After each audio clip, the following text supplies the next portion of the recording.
Bom dia, olá a todos. Vamos começar agora a aula sobre toracotomia, direcionada aos alunos da sexta etapa, Habilidades Técnicas Cirúrgicas 2. Né? Meu nome é Vinícius, eu estou responsável por essa aula. Então, dando seguimento, nosso plano de aula dividido em seguinte: a gente vai falar um pouco sobre trauma torácico.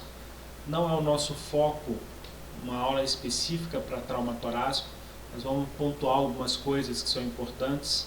Né? Vamos falar da técnica de drenagem torácica, né? E das toracotomias associadas ao trauma.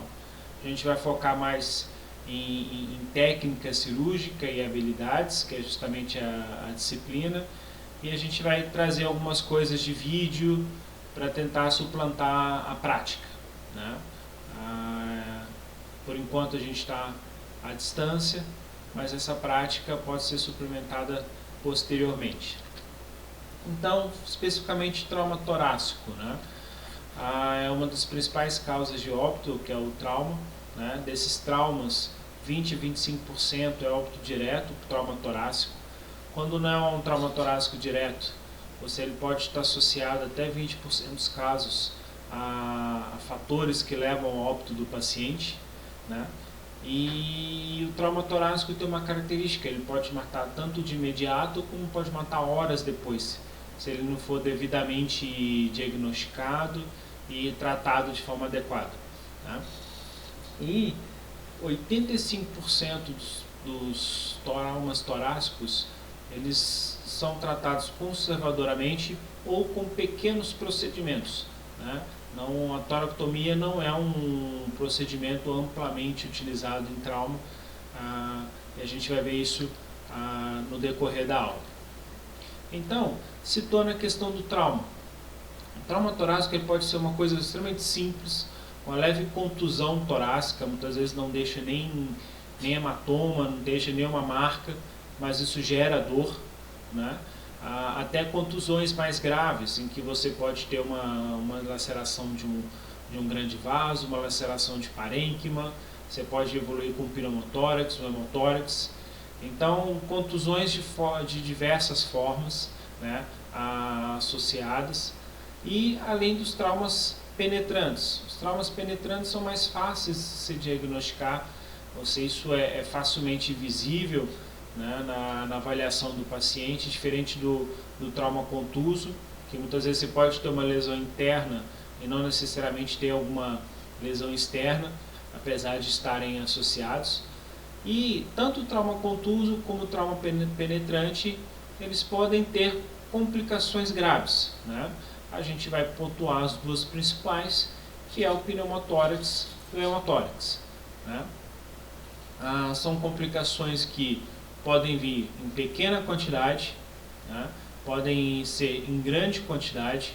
Então, pode na avaliação inicial ele ser pequeno e ir aumentando no decorrer da internação do paciente. Então, tem coisas que têm que ser vistas e reavaliadas e tratadas de forma adequada. Né? Muitas vezes apenas uma drenagem de tórax, que a gente vai ver mais à frente. Né? Então, esse paciente ele tem que ser cuidadosamente avaliado. Então, tem que observar o tórax, tem que ver como é que está a expansão desse tórax, se a ventilação é simétrica. É muito fácil quando o paciente está acordado e consciente que ele ajuda. Né? Mas quando chega um paciente grave, às vezes um paciente entubado, ou um paciente desacordado, inconsciente, então são pequenas sutilezas que podem fazer a diferença nessa avaliação inicial. Né? Então, vejam, auscultam, percutem, façam todo o exame, né? Principalmente avaliando sinais vitais desse paciente, para que não passe nada desapercebido. Né? Então, um resumo rápido, né? É só para chamar a atenção das lesões e as principais lesões que a gente vai tratar com os procedimentos que a gente vai focar a seguir. Então, falando da drenagem torácica. Né? A drenagem torácica consiste na passagem de um tubo de silicone entre os arcos costais, que vai ficar na cavidade pleural. Né? Cavidade pleural, todos sabem, é uma cavidade que ela é virtual a princípio, porque o pulmão está sempre expandido, você tem um derrame pleural, então você não tem um espaço vazio, não tem um espaço que ele não é vazio, ele está sempre preenchido. Qualquer instabilidade, ou um hemotórax ou um pneumotórax, você tem preenchimento dessa cavidade e ela é necessária uma drenagem. Então essa drenagem é feita ou por punção, né, que é uma técnica utilizada na questão do trauma para pneumotórax hipertensivo, né, é importante a questão da punção. Toraxcenteses no trauma não é algo muito utilizado, a não ser que seja um paciente individualizado, um paciente bem estável, mas se há necessidade de drenagem, uma drenagem de urgência, dreno de tórax padrão, entendeu? Que essa é a melhor saída, né? Então, a gente vai falar algumas peculiaridades da drenagem. Todos vocês vão passar pelo pronto-socorro e vão ver essa cena no pronto-socorro.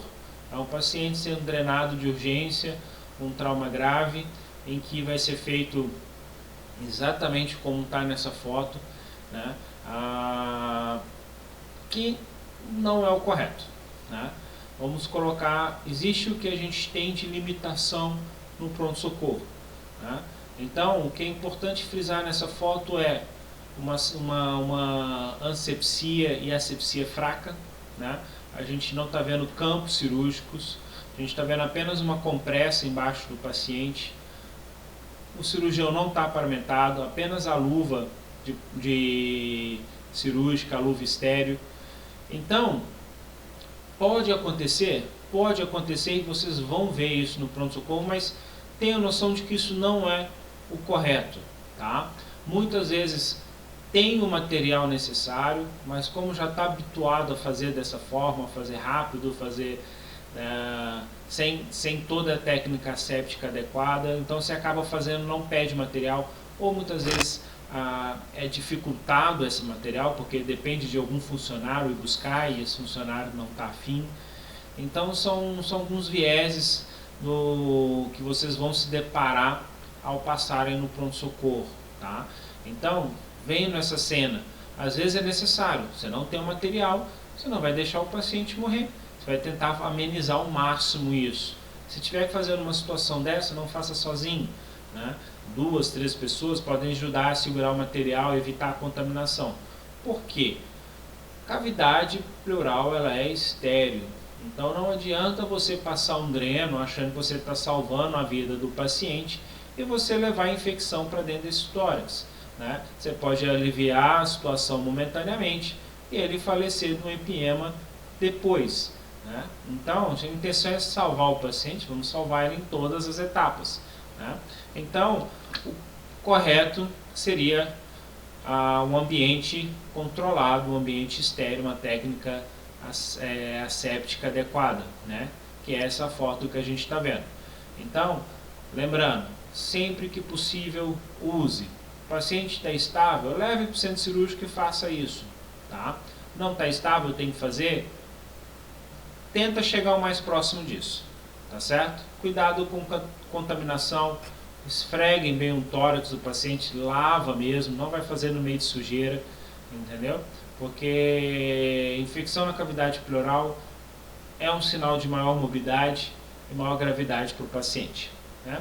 Então vamos falar agora especificamente da técnica em si, né? Então a preferência é quinto espaço, né? Então você vai contar os arcos costais, que no vídeo está mostrando bem, né?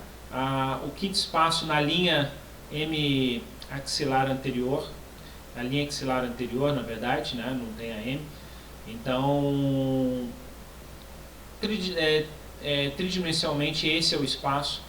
Não passei no quinto, passei no quarto, passei no sexto, não é isso que vai fazer diferença.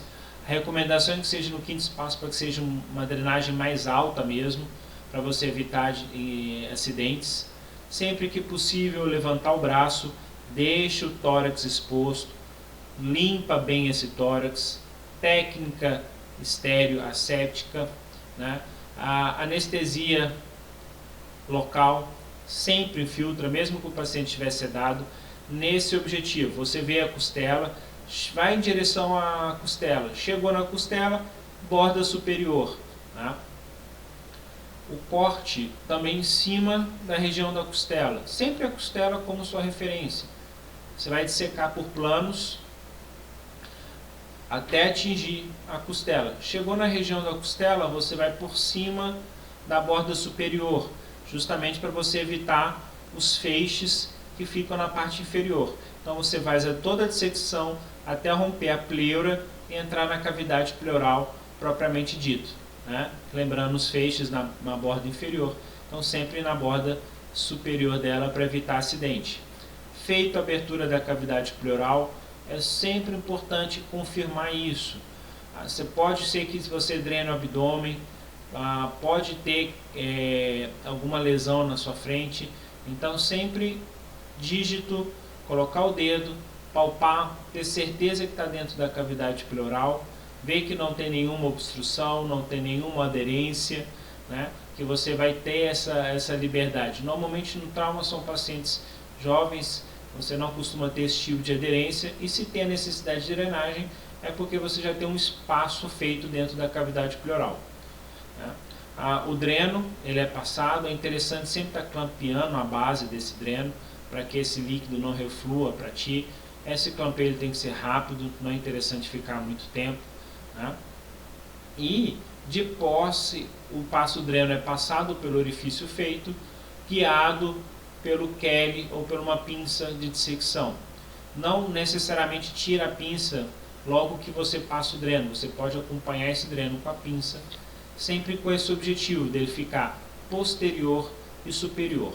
Essa sim é a técnica da passagem do dreno. Vocês podem estar repassando esse vídeo com mais calma, né? E passando pelo pronto-socorro, vocês vão ter essa oportunidade de fazer. Ou no experimento prático, a gente pode estar fazendo isso também na nossa prática. Tá certo? Então, princípio, essa é a técnica, tá? Passando para frente, sobre as toracotomias associadas ao trauma, né? A gente sempre fala toracotomia ao trauma, a gente lembra muito, todo mundo já viu ou já ouviu falar da toracotomia de reanimação. Cuidado quando estiver lendo literatura, você vai ouvir outros termos, você vai ouvir falar sobre toracotomia de emergência, toracotomia de urgência. São nomenclaturas para toracotomias diferentes da toracotomia de reanimação. Então muitas vezes isso gera confusão na hora de estudar, porque está estudando, vê lá, toracotomia de emergência, acha que é a toracotomia de reanimação e acaba estudando. Isso gera algum conflito ou alguma dúvida em relação às indicações sobre dessas toracotomias, né? Então, só uma questão de nomenclatura, tá certo? A toracotomia de reanimação é a que é a mais conhecida, vamos colocar assim, é uma toracotomia anterior, hemitórax esquerdo, né? É importante frisar que ela faz parte de um processo de reanimação. Você não vai fazer uma toracotomia eletiva de reanimação no box, não existe isso, né? Então, é um paciente que por algum motivo, né, tem uma parada, a gente vai ver as indicações para isso, e por conta de uma reanimação, ao que diz, em condições extremas, né, você faz uma toracotomia de reanimação, tá certo? Qual que é a sobrevivência disso, sobrevida disso, né? Então, foi feito tem vários estudos na literatura, né, isso não tem um consenso, mas a princípio, classificando esse paciente,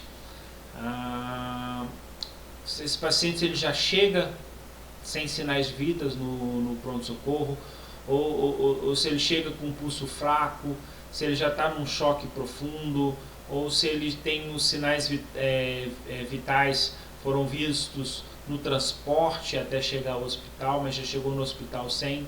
Então isso tudo influencia no resultado dessa toracotomia, nessa proporção aqui, né? Então pacientes que já chegam considerado morto, sim, sem sinais vitais no pronto-socorro, a chance de sobrevida de uma toracotomia de reanimação é de 1%, né? Então é muito baixa. No melhor caso, que é o paciente agônico, é o paciente que chegou com sinais vitais, ele tem sinais de vida, ele tem um choque profundo, você já tem uma sobrevida de 30% a 40%. É baixo isso, né? Não é uma sobrevida alta. Então, é uma medida extrema, realmente extrema, para tentar salvar a vida de uma pessoa. E quando fazer? Né? A principal indicação para essa toracotomia de reanimação é quando você tem uma lesão penetrante no tórax. Né? Toda lesão penetrante eu tenho que fazer a toracotomia, ou quando fazer a toracotomia? Entendeu? Primeiro que você já tem que ser uma pessoa habilitada para isso. Tá? É uma coisa que o emergencista vai fazer, para um cirurgião, tá certo? Então você tem que ter um paciente, tem que ter se visto sinais vitais. Pode ser que você não viu na chegada, ele já chegou, o SAMU trouxe esse paciente, chegou para ti sem sinais vitais, mas a equipe que atendeu o paciente falou, não, a gente viu que ele tinha sinais vitais, ele parou há pouco tempo, a gente veio reanimando. Então tem que ser uma parada recente, né? Não pode ser uma parada longa. Para traumas perfurantes, admite-se até 15 minutos de reanimação, que parece pouco, mas não é muito tempo. Então 15 minutos, então isso considerando a parte do transporte. Então é um paciente que gastou aí 10, 15 minutos de transporte, chegou, não é um paciente que entra no box e você toma essa decisão em 1 minuto. Né? Você vai gastar alguns minutos para fazer essa avaliação do paciente, mas ela tem que ser rápida. Né? Quanto maior o tempo passar, maior a eficácia dessa reanimação.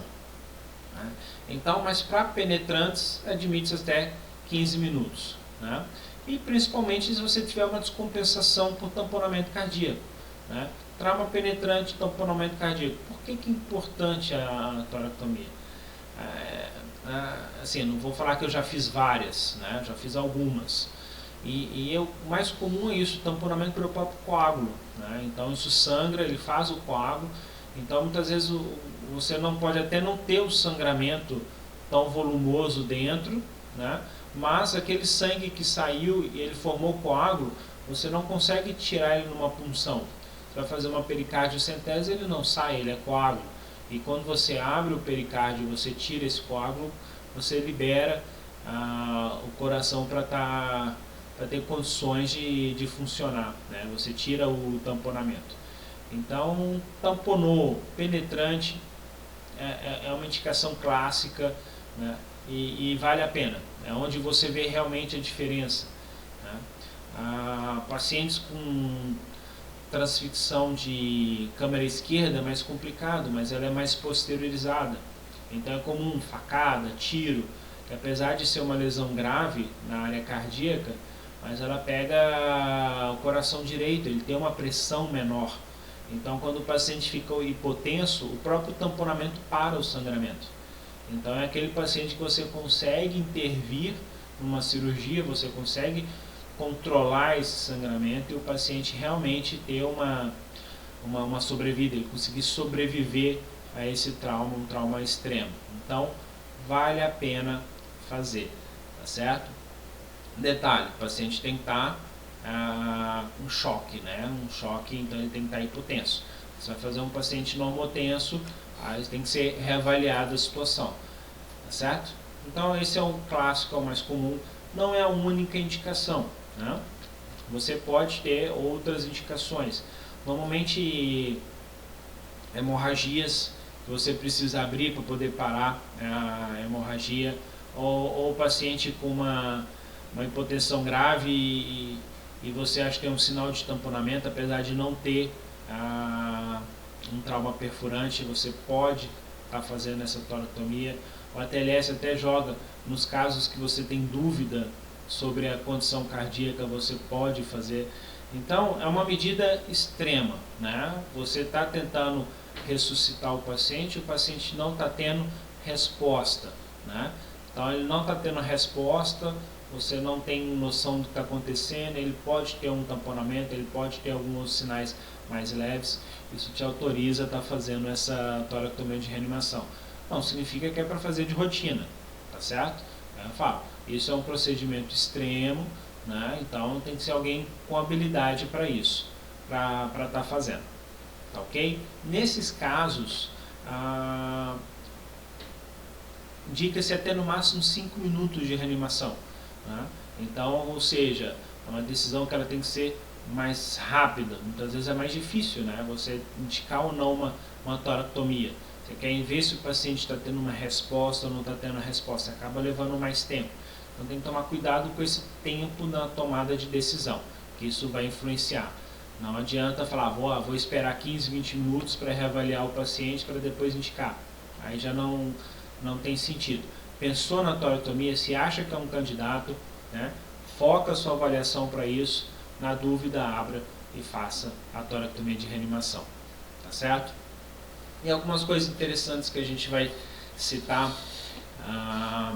primeiro o finoqueto, tá? Que é o afastador do tórax. Toracotomia de reanimação na sala de emergência. Esse é um grande questionamento, não é um questionamento só nosso. Congressos de cirurgia torácica demandam aulas só sobre isso, né? Fazer ou não fazer e como fazer a toracotomia de reanimação. Você fazer uma toracotomia sem um afastador, dá certo? Dá, mas você vai machucar a mão. Eu já fiquei 20, 25 dias com a mão enfaixada, com dor, porque ela prende nas costelas. Você tem que ter alguém para afastar essas costelas, senão na hora que você põe a mão e você vai fazer a massagem, isso vai espremendo sua mão e vai ter lesão. Lembrando,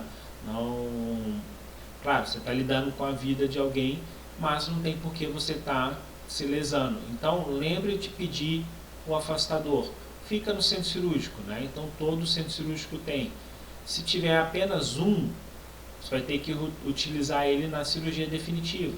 Então, é uma coisa que você tem que saber se tem ou não tem e como que você acessa ele.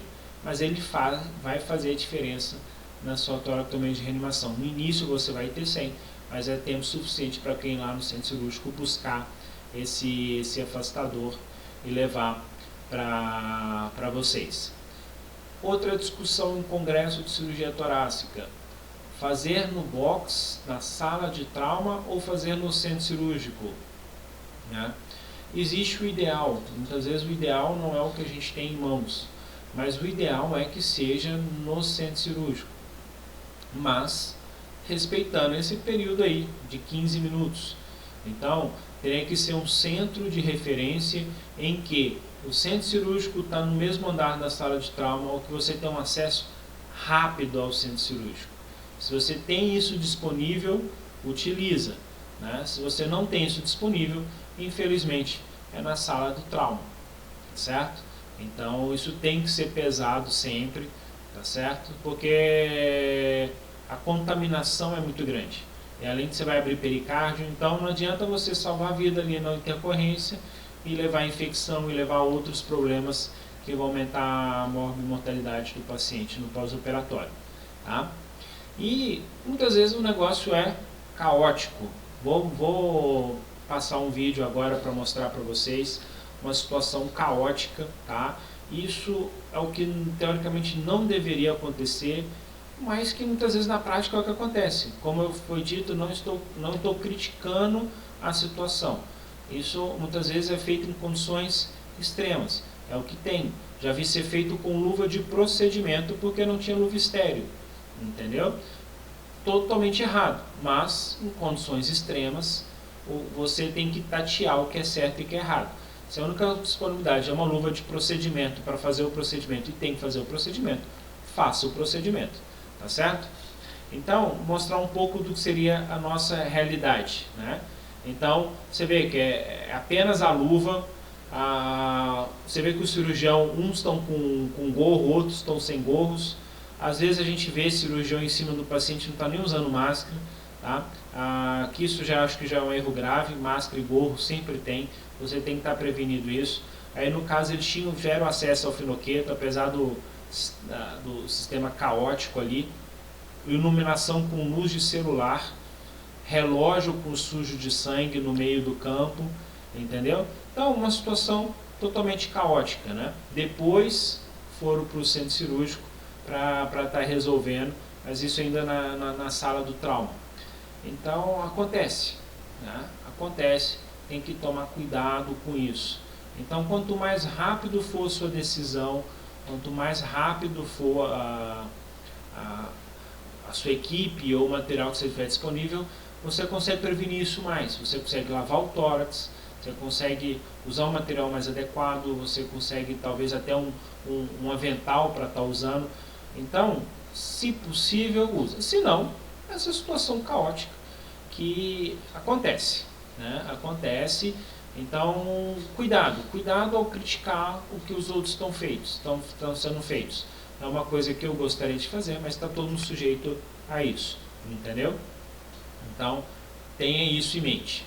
Tatear o que é certo e errado em condições extremas. Para comparativo, se eu estou colocando isso como teoricamente o não correto, vou mostrar um vídeo mais rápido agora, só para mostrar as condições ideais, né? As condições ideais, todo mundo aparamentado, técnica estéreo adequada, né?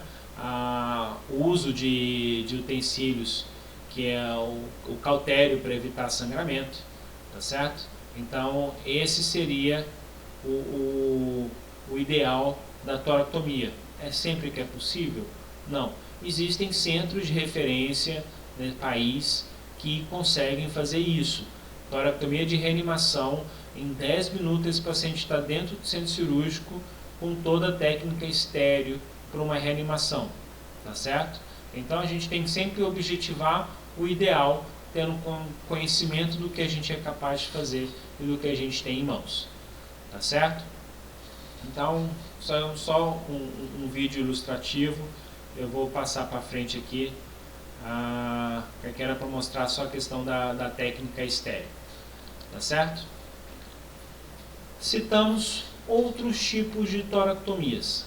Então a gente falou da de reanimação, que é essa caótica que a gente viu, luva, relógio, ali no meio, massagem cardíaca, ok.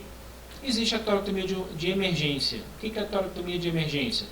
Não é um paciente que está em parada cardiorrespiratória, é aquele paciente que está instável.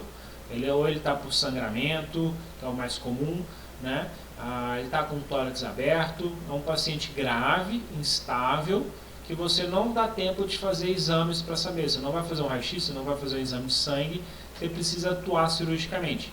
Esse paciente ele tem que ser levado para o centro cirúrgico, tá? Esse paciente já não é um paciente para uma toracotomia no box, tá certo? Não justifica.